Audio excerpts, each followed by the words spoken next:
Hello, everybody from DelusionDispeller.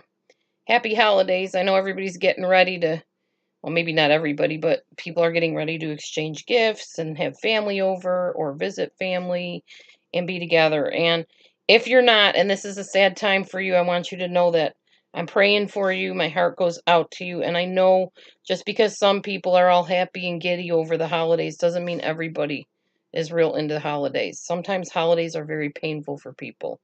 And for that, if you're one of those people, please know that you're in our prayers, my husband's and mine, because we know what it's like to be sad and depressed and struggling during certain situations. So please don't feel forgotten. Please don't think we don't care or that we're so busy and caught up in the moment of the holidays that we're not thinking about the fact that everybody is not, making merry and having a good time.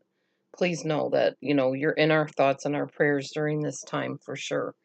I want to thank everybody that has made my 7,000 subscriber possible today. I woke up this morning to the most lovely comment from somebody saying, "Hey Dee Dee, I love your channel. I just noticed you hit 7,000 subscribers."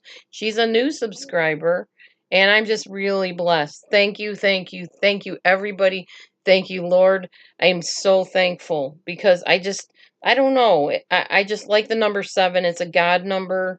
And I just like the number. So I was excited when I saw that 7 on there. It was such a blessing. Thank you also for your kind donations. Um, I just I went to the bank yesterday and got super blessed. I won't go into details about that, but your donations have just really helped us out a lot and given everybody a really happy holiday. So thank you. Thank you so much. Thank you for helping with me with the hot water tank. It's so nice to have hot water to wash dishes on and not have to, struggle with heating it on the stove and all that kind of thing. Just thank you. Thank you for being here. Thank you for being my subscribers. Thank you for watching me. Thank you for sticking up for me if you have, although I don't need that. But thank you if you felt you needed to. Um, I just really appreciate each and every one of you, and I thought it was time that I make a video letting you know and reminding you that I don't take any of this for granted, that it's a blessing, that the whole being on the internet and being able to do something like this is a blessing because it's like having your own TV show. It's pretty fun. I mean, Mrs. Golightly gets a big kick out of it, and she just lets her hair down and has a blast most of the time. And sometimes she comes down to earth and she's super serious, and she's very multifaceted. And lots of people on here are just really having a good time and feeling like they have a forum to express themselves that they didn't have before the internet. So I'm just very thankful for everything I have and the blessings of life in general. My job has been really good. It's been a blessing to me more so lately than probably ever before. And going to be going to college, Lord willing, in August of 2019. That's the next big plan in my life. I'm kind of glad I put it off till then because it is a stressor. It's listed on the stressor list. So I definitely wanted to make sure I ease into that and not try to rush it. And that's the way it's been. It's been happening gradually. So that's good. My daughter's back from college for the holiday and she's got a nice long vacation, so I'll be spending some time with her. And yeah, there's just a lot of good things happening right now in life. My health is pretty stable finally, so that's good. I don't have rashes appearing out of nowhere, and I don't have any type of bad things going on that I need to get surgery for or dealt with or whatever at the moment. So I'm thankful for that. I feel pretty good. Although I have learned that rice and wheat are my enemies, and they make me feel like there's tiny little razor blades throughout my blood vessels and my body and my muscles when I eat them. By the next day, I'm hurting. I can barely move. I'm in so much pain. I had to take 800 milligrams of ibuprofen and an antihistamine this morning because I made a keto pizza. Not a keto pizza, but like a fathead pizza, but I made it with rice flour because that's all I had in the house. I will not do that again. I'm throwing out the rice flour. No more rice for me. No more wheat for me. It's not happening. It's too painful. It's not worth the pain. I'm not saying I won't have the occasional cookie or piece of cake or whatever because that doesn't seem to bother me. But when I eat that much in volume broken down in the form of flour, it really bothers me bad. So anyhow, this is kind of just a rambling video. I didn't have anything planned. I really don't know all of what I'm going to be talking about in the coming days. I'm just going to be uploading most of my old uploads as I have been. Thank you for the compliments on my haircut, but realize that that was back in 2012, I think, or something.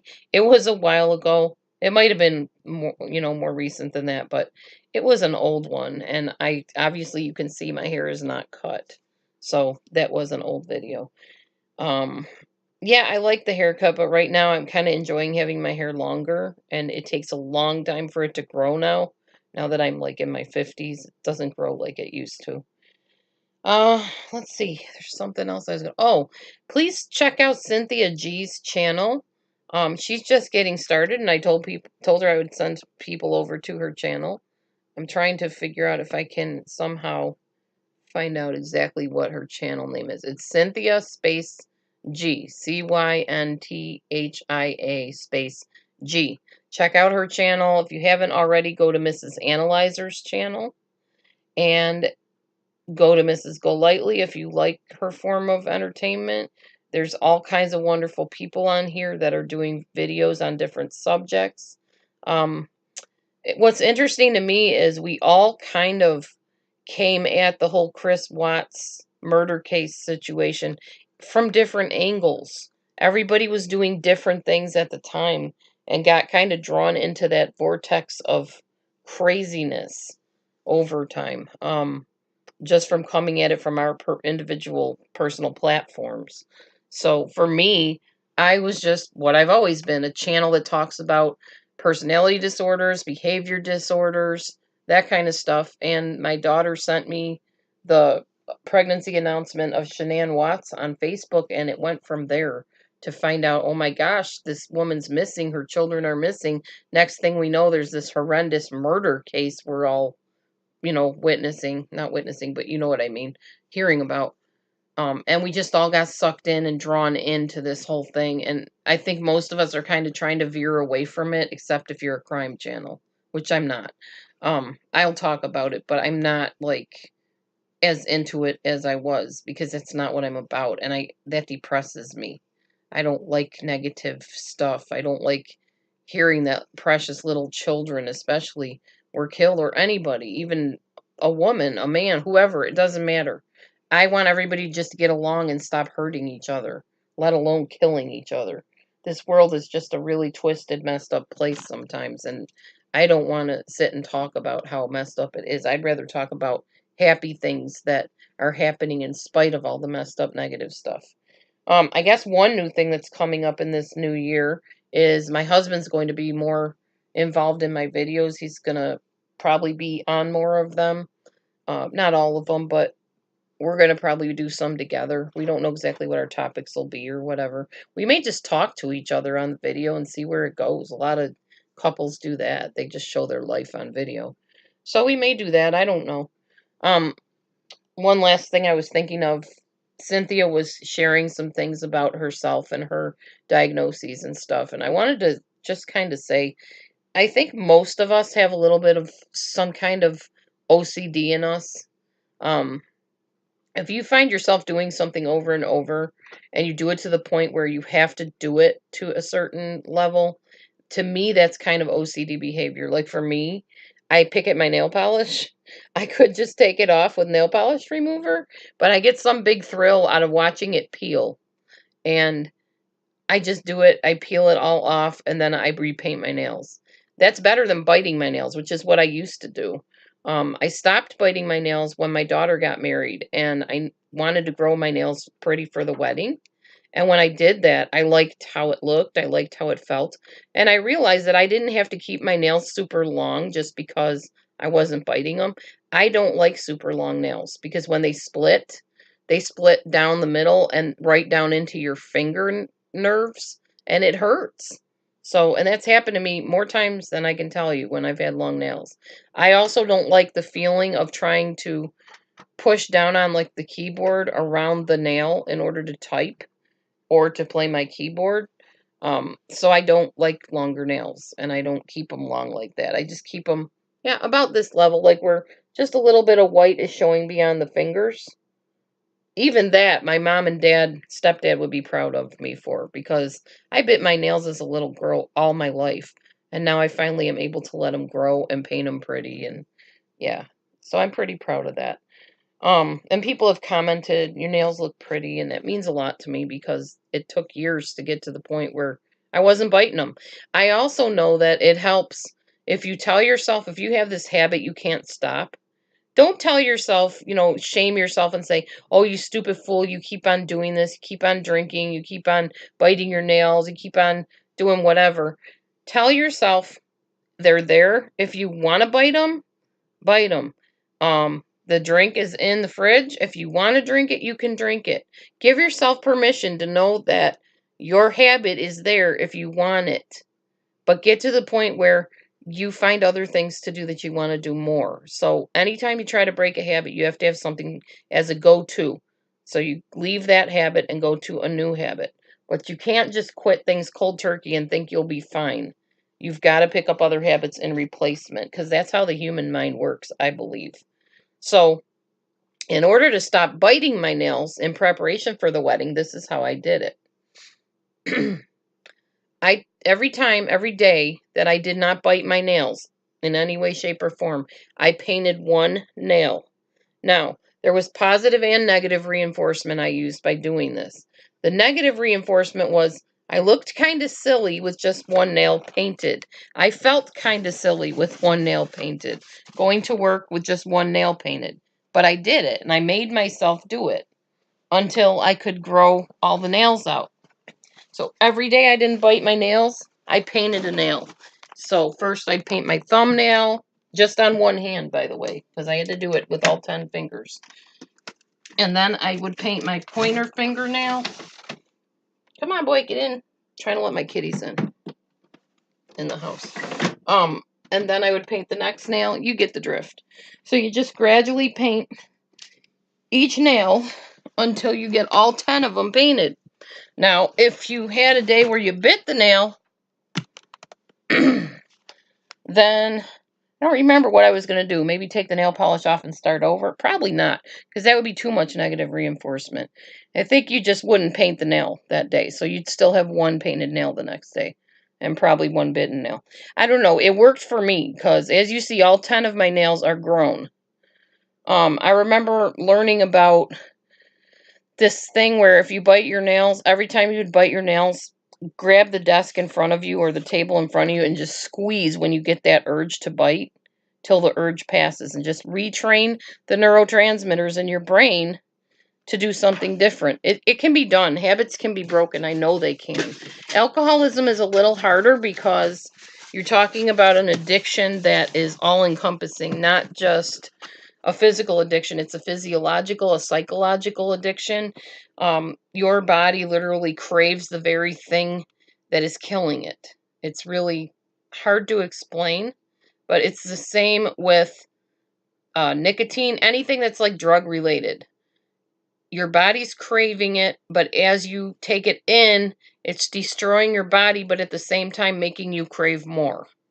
It's like this weird little thing that happens. And with cigarettes, I remember learning this back in college about how the cell opens up like this little capsulized cell, and it craves the nicotine. And then what happens is when you smoke a cigarette, the nicotine and all the bad chemicals go into that cell. And then there's a lid that literally closes over the cell. And at the same time, it gives off more chemicals, making you crave more. Pretty soon all these cells are opening and capping over, opening and capping over. That's where you get lung cancer. That's where you get breast cancer. All the cancerous cells just cap over and close tightly, but at the same time are giving off cravings. It's a vicious cycle, and it's really, really hard to break an addiction to nicotine, to alcohol, to all that stuff. But it can be done. It's just a gradual process, and it starts, I believe, here and here, in your heart and in your head. You have to believe in yourself.